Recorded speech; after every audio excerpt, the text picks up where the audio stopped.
The markets have tanked, but the crypto crash is over, and I'm gonna tell you why I'm still bullish and what altcoin I have my eye on.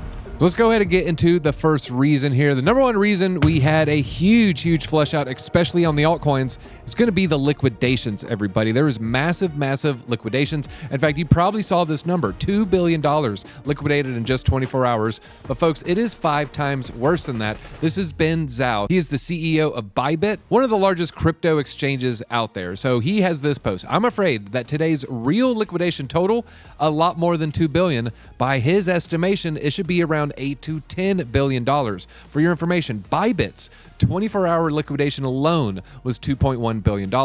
And as you can see, the 24 hours recorded on CoinGlass was only 331 million. And so while we have 330 reported, the real number was 2.1. And he is saying, folks, the real number is probably going to be around $10 billion.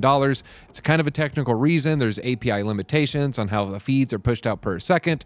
But basically, you need to know whatever number you're seeing out there, you're seeing this $2 billion number, the liquidations were much worse, and we had to flush out the leverage before Bitcoin and altcoins could have another leg up. So what do we got for the second reason here? The second reason is going to be the strength of the dollar. They call it the DXY. And so the DXY has been shooting up. So the US dollar's strength started to climb after Trump said he wanted large tariffs. And so this has created a trade war where the value of the dollar increased. So when the value of a dollar is increasing, it takes less of them to buy a Bitcoin, meaning the price in dollars goes down. But when your dollar is weak, you got to throw a whole bunch of them to buy a Bitcoin, and then that pushes up the price of Bitcoin. And you can see the DXY here. So I have a little bit of hopium for you. So this is the strength of the dollar, and you can see right here, Trump was elected. The strength of the dollar has been climbing and climbing.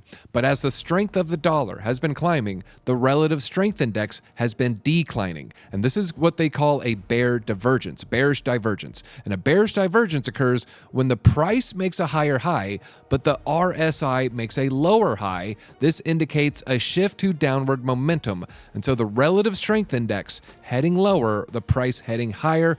This is signaling downward momentum in the future. And so as the dollar's strength lowers, this is going to increase the price of Bitcoin and the price of your altcoins. Now, reason number 3 is going to be the tariff fears. When it came to tariffs, Trump made a bloodbath. This is his remarks over the weekend. Trump says Americans could feel some pain from the tariffs as he threatens more import taxes. It was almost to the second. The second he made this comment on the air tarmac, altcoins started to dump, Bitcoin started to dump. Everybody was afraid we're going to feel a lot more pain. Well, you fast forward to this morning.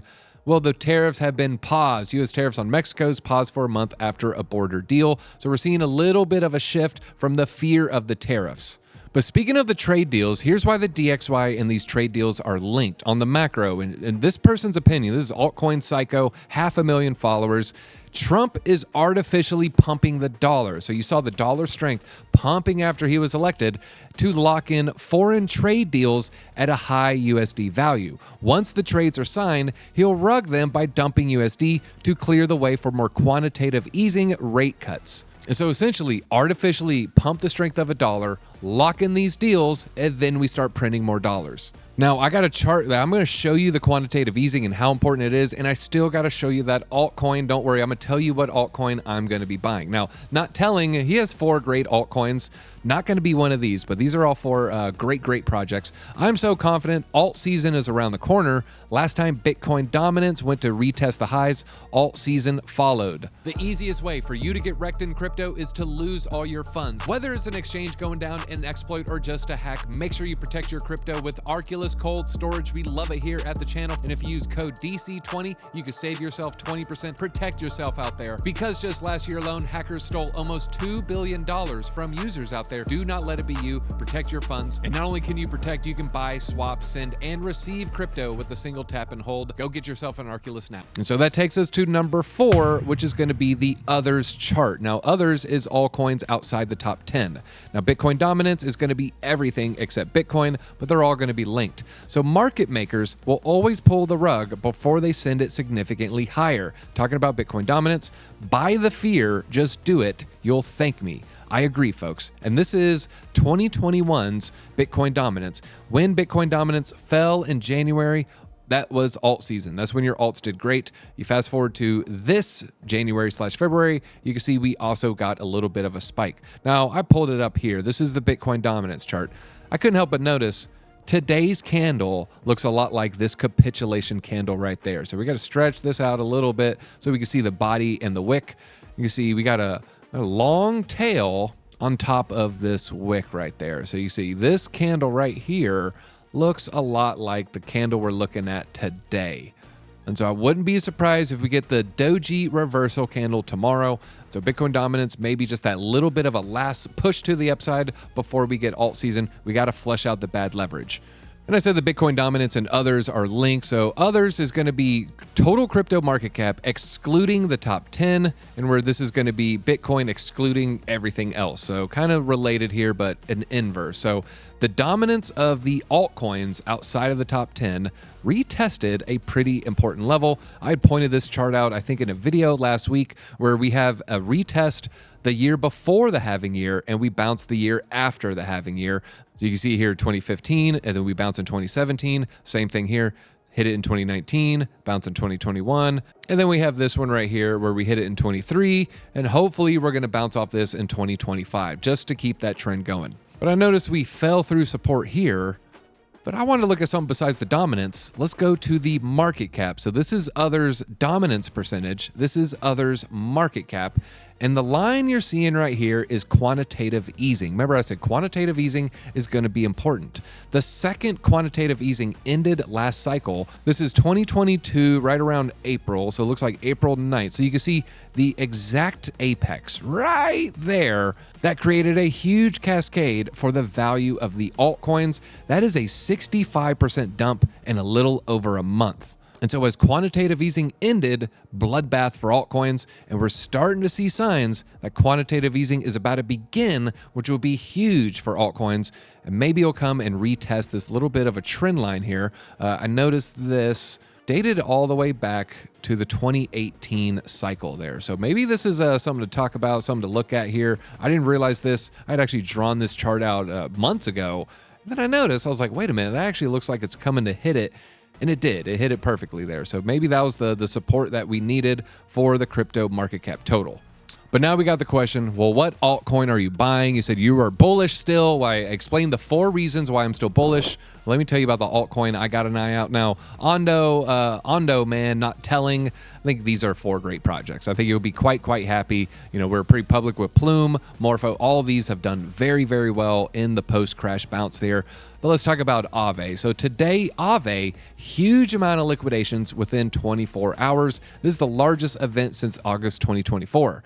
This is where it gets crazy. What happened during this weekend was 30% of all liquidations since Aave's inception, and even more impressively, the bad debt actually decreased. So this is suggesting that the DeFi ecosystem is built on a strong foundation with rigorous collateral, efficient protocol, and this is my favorite part, thick boys in that liquidity pool. So we got thick liquidity pools. And so maybe a project to keep an eye out for me is going to be Aave. That's going to be one I'm going to be looking at here. One of the main reasons is going to be Trump. World Liberty Fi is Trump and his son's crypto portfolio. This is the crypto company. And if you look right here, you'll see Aave is one of their largest purchases. They're big fans of Aave. Now, looking at the Aave chart for the past month, it is definitely a steep correction here. And not that long ago, Aave was knocking on the door of $400. When you look at the previous cycle, it was above $600. So 400, I definitely think is going to revisit, and I think it's going to pass it eventually. So I keep an eye out on Aave. Getting it for around $250 to me seems like a steal when it was just $400. And you can see Donald Trump's wallet, Donald Trump actively buying it, actively a fan of this protocol. And one more thing I wanted to show you here. Aave had a pretty steep correction on its face melting rally in 2021. You can see huge gains. This coin, how about a 25x? I'll take a 25x any day of the week. Let's talk about this correction here, and then we'll look at the recent Aave correction. It's actually pretty steep. That is around 70% there. So we had a 70% correction. And if we look at what we just experienced, not 70%, but it's right under it. It's right at 50. And you can see right there about 51%. So we got a steep correction. I don't really see us falling too much more than 51% from this high.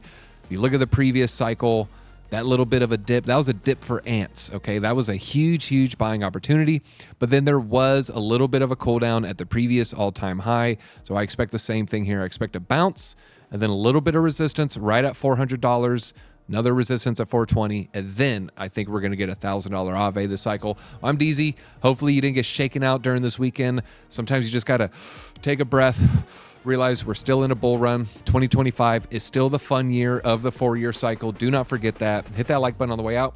I'm DZ, and I'll see you at the top.